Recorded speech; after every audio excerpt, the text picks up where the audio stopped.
नमस्कार जी, आप सभी को आपके ही अपने प्यारे से YouTube चैनल VR एजुकेशन के ऊपर में आप सबों का बहुत बहुत स्वागत है।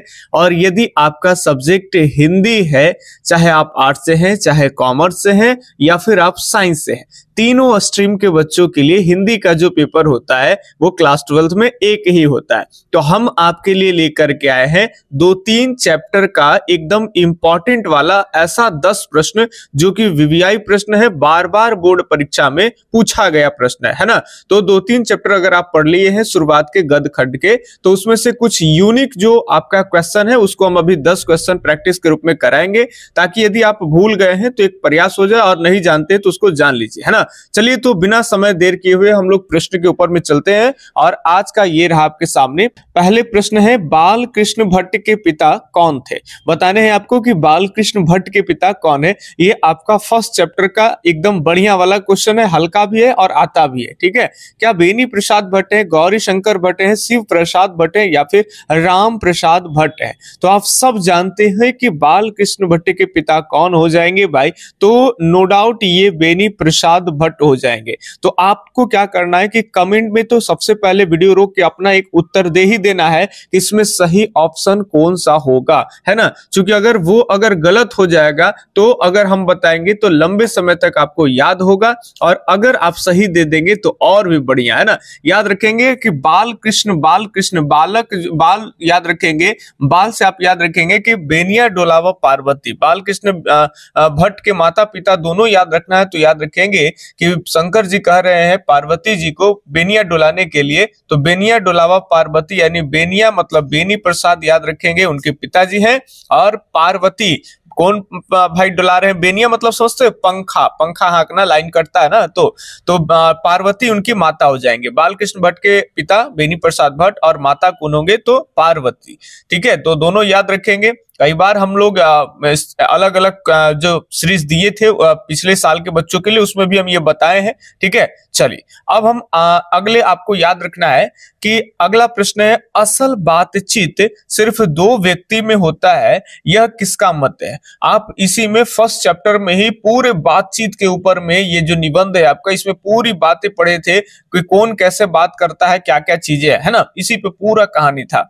तो बताइए कि असल बातचीत 2 व्यक्ति में ही होता है, यह कौन कहे थे? किनका मानना था?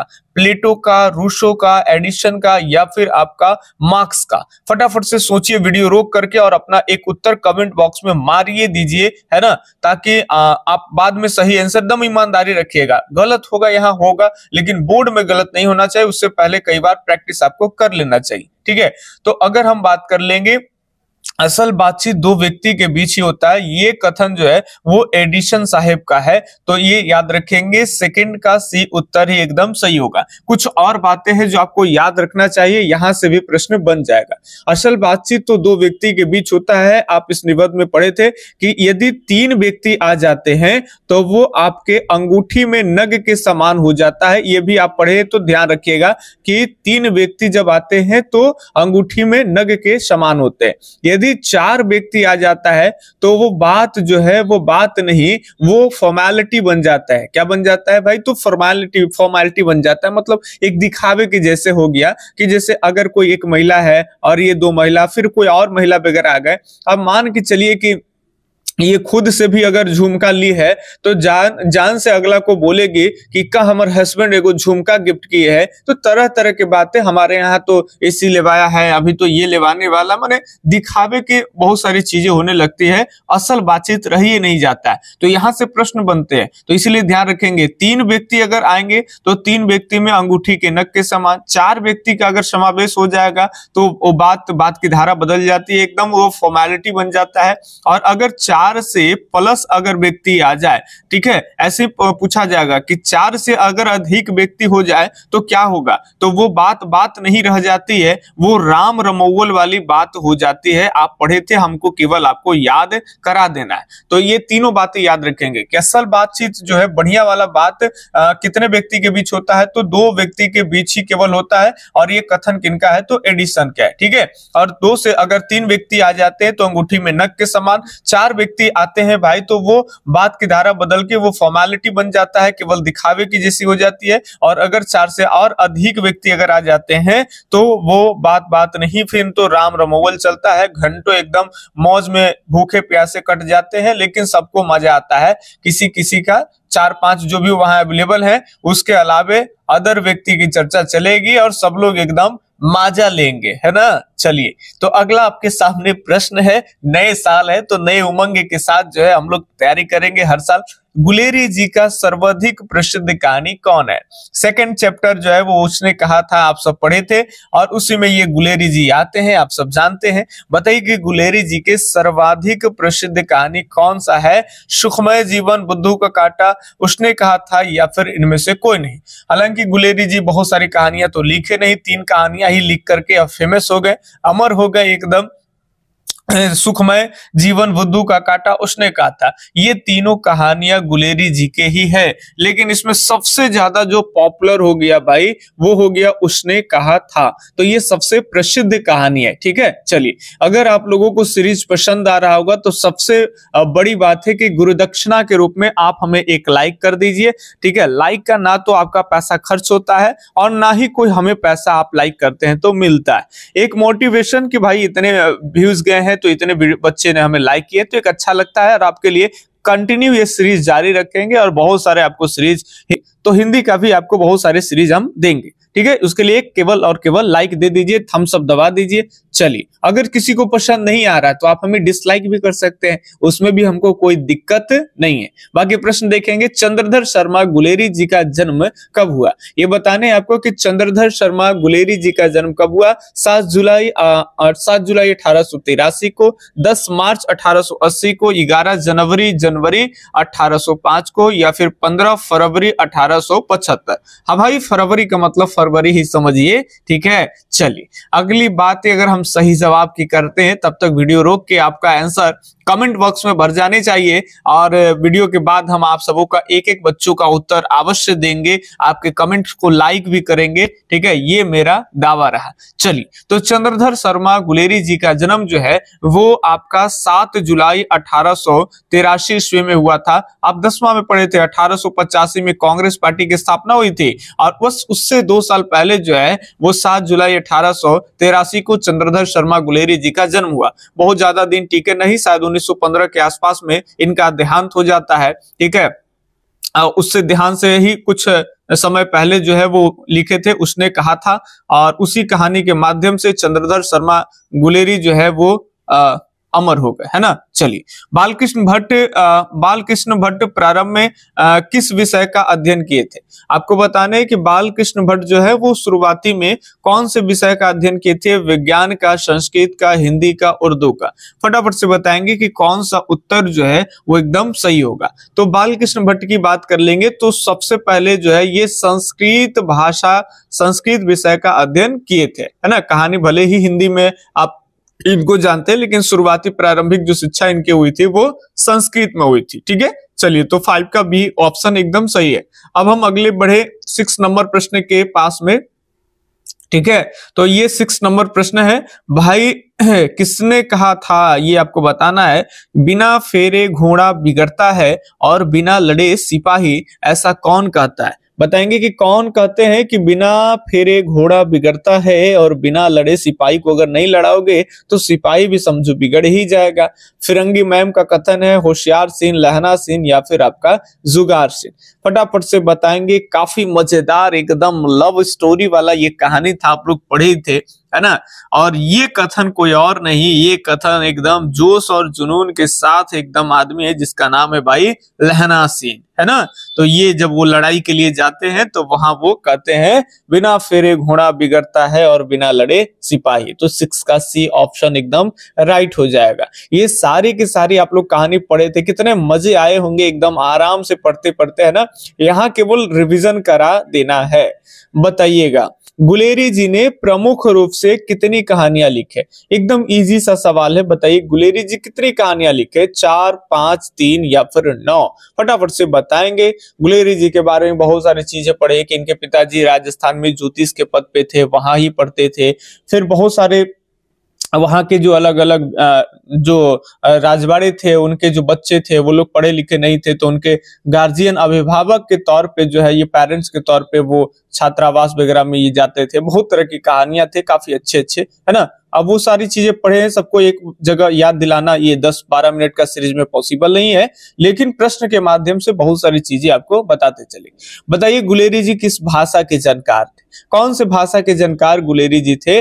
पंजाबी मराठी के, गुजराती बंगाली के, हिंदी संस्कृत अंग्रेजी के, या फिर असमी तेलुगु के? फटाफट से बताएंगे। तो संस्कृत भी जानते थे, इसके अलावा हिंदी है, अंग्रेजी है, ये तीनों भाषा के जानकार थे। क्या यही तीनों भाषा के जानकार थे? नहीं, आप कहानी में पढ़े थे कि फिर वो बंगाली भी जाने थे, वो मराठी भी जानते थे, लेकिन एक साथ यहाँ बंगाली मराठी नहीं होने के कारण इसमें मराठी अलग है, बंगाली अलग है। इस हिसाब से सही जो ऑप्शन होगा वो आपका एकदम बिल्कुल 100% सी उत्तर सही है। ठीक है, चलिए प्लीज एकदम आपसे अनुरोध, रिक्वेस्ट करते हैं, निहोरा करते हैं कि अगर आप लाइक नहीं किए हैं तो लाइक कर दीजिए, है ना। जो भी आप समझिए, आप एक लाइक कर देते हैं तो और अच्छा लगता है। जल्द ही हम आपके लिए अगला भी सीरीज लेके आएंगे, कई सीरीज ऐसे आपको देंगे। ठीक है, छोटे छोटे वीडियो के माध्यम से 2-3 चैप्टर अलग अलग आपको रिवीजन कराने का प्रयास करेंगे। जब तक मनुष्य बोलता नहीं तब तक उसका क्या प्रकट नहीं होता है? भाई मनुष्य अगर बोले ही नहीं तो क्या नहीं प्रकट होगा? खाना पीना, हंसना, सोना, जागना, गुण दोष। तो आप पढ़े थे कि जब तक कोई मनुष्य बोलता नहीं तो उस मनुष्य के अंदर में क्या गुण है और क्या उसके अंदर दोष है, ये पता नहीं चलता है।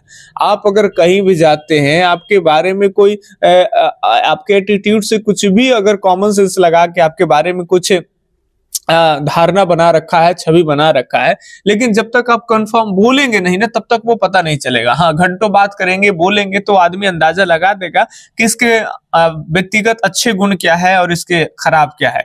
तो जब तक मनुष्य बोलता नहीं, जैसे कोई आदमी पूरा दाढ़ी उड़ी बढ़ा रखा है, मान के चलिए कि अगर कोई हिंदू है तो मुस्लिम लोगों को दाढ़ी पूरा देखता है घना एकदम, तो वो डरता है, लगता है कि जैसे ये टेररिस्ट है क्या, इस तरह से उनकी अवधारणा बन जाती है। ठीक है, मुसलमान लोग हैं, अगर कोई हिंदू को देखेंगे कि पूरा एकदम गमछा उमछा भगवा लगैले है, टीकाधारी है, एकदम पूरा टीका मारले है, एकदम काड़ा वाड़ा पहनले है, एकदम बजरंग बली का लोकेट पहन के एकदम तान ले, तो ऐसा अगर वो बोल नहीं रहा है दोनों आदमी, तो वो मुसलमान सोचते हैं कि ये जो है एकदम कट्टर हिंदू है क्या। लेकिन आदमी जैसे मौलाना है, अगर बोल रहे हैं और एकदम प्यारा प्यारा सा एकदम इंसानियत की बातें बता रहे हैं, मानवता की बातें पर कायम है वो, तो लगता है कि भाई दिखने में डरावना है लेकिन सच बोलो ना तो आदमी बड़ा एकदम दिलदार है, अच्छा व्यक्ति है। ठीक है, तो ऐसे होते हैं कि आप बोलेंगे तभी आपकी जो गुण है वो पता चलती है और आपके अंदर अवगुण भी क्या है इसकी भी पता चलता है। तो जब तक मनुष्य बोलता नहीं तब तक उसका गुण और दोष पता नहीं चलता है, प्रकट नहीं होता है। तो ये डी उत्तर एकदम आपका सही है। ठीक है, चलिए अगले सवाल के ऊपर में देखेंगे। एक बात बताते हैं कि एक औरत है, काफी सुंदर है, ठीक है, और वो अपने बच्चों को दिखाने के लिए हॉस्पिटल जाती है और हॉस्पिटल में डॉक्टर जो उसका जो रूप देखता है वो उससे फिदा हो जाता है। तो थोड़ा सा एकदम एटीट्यूड वगैरह ये वो छुप छुप के देखना, डॉक्टर साहब जो है वो महिला के ऊपर में छुप छुप के देख रहे हैं, ठीक है, थोड़ा सा ये वो, और हम वहां बैठे मुस्कुरा रहे हैं कि असल में इस महिला का आप रूप ही केवल देख रहे हैं और इसका जो आवाज का टोन है, जब बोलेगा आदमी, जब लड़ेगा आदमी, जब ये करेगा तो लगेगा भाई साहेब रूप अपने जगह रखो, हमें तो केवल आजादी ही चाहिए। ठीक है, तो बोलने से ही तो असल गुण और दोष पता चलता है। खैर वीडियो लंबा हो रहा है तो ध्यान से सुनिएगा। आज का लास्ट प्रश्न है, बालकृष्ण भट्ट जी ने किस पत्रिका का संपादन किया? बताएंगे कि बालकृष्ण भट्ट जी ने कौन सी पत्रिका का संपादन किया। एक पत्रिका भी लाए थे, ठीक है, कब लाए तो ये कमेंट में आपको बताने, बाकी हम आपको बताते हैं कि ये पत्रिका कोई और नहीं, ये पत्रिका है हिंदी प्रदीप। यही प्रश्न आपसे आएंगे, कैसे आप याद रखिएगा, अगर भूल जाते तो याद रखेंगे कि सर बालक ना हिंदी पढ़ता है, क्या पढ़ता है, तो सर बालक हिंदी पढ़ता है। तो जैसे कहेगा बालकृष्ण भट्ट की पत्रिका तो याद रहे बालक बालकृष्ण भट्ट हिंदी पढ़ता है, यानी हिंदी पढ़ता है माने प्रदीप। ठीक है, तो हिंदी प्रदीप हो जाएगा। ये एक मासिक पत्रिका था, आप लोग पढ़े ही थे, कैसा पत्रिका है भाई, तो मासिक, और इसको बालकृष्ण भट्ट ने 33 वर्षों तक चलाए थे। ठीक है, बाद में ये बंद भी हो गया। ठीक है, तो इतनी बातें याद रखना है। सीरीज कैसा लगा आप लोग जरूर कमेंट बॉक्स में लिखेंगे और लाइक नहीं किए तो लाइक कर दीजिए। ठीक है, अगर अभी आपके एग्जाम में काफी लेट है तो आप चैनल सब्सक्राइब कर सकते हैं, बाद में आप पास हो जाइएगा तो अनसब्सक्राइब भी कर सकते हैं, या फिर गुरु दक्षिणा के रूप में आप सब्सक्राइब छोड़ भी सकते हैं, आपकी मर्जी। ठीक है, तो इतनी बात है। और अगर कोई बच्चा हिंदी का टॉप 10 वाले सीरीज लेना चाहते हैं, चैप्टर वाइज सब्जेक्टिव ऑब्जेक्टिव का नोट्स लेना चाहते हैं, तो आप हमसे संपर्क कर सकते हैं। लिखिए 8825 1 मिनट 8825 और 376551, ये मेरा कॉल, ये व्हाट्सएप नंबर है। आप इस नंबर पे सब्जेक्ट की किसी भी, जैसे हिस्ट्री है, ज्योग्राफी है, पॉलिटी है, आर्ट्स वाले के लिए हिंदी, अगर दूसरे सब्जेक्ट से तो हिंदी है, साइंस वाले के लिए फिजिक्स है, बायोलॉजी है, अगर ये सब आप लेना चाहते हैं तो आपको ये मिल जाएगा। ठीक है, हैंड राइटिंग नोट्स होगा, उसके ऑब्जेक्टिव होंगे, चैप्टर वाइज, टॉपिक वाइज, वो सारा कुछ मिलेगा। ठीक है, तो चलिए आज के लिए इतना ही, और हम आपसे मिलते हैं किसी अगले सीरीज में। तब तक के लिए धन्यवाद, जय हिंद, अल्लाह हाफिज, आपका दिन शुभ हो, राधे राधे।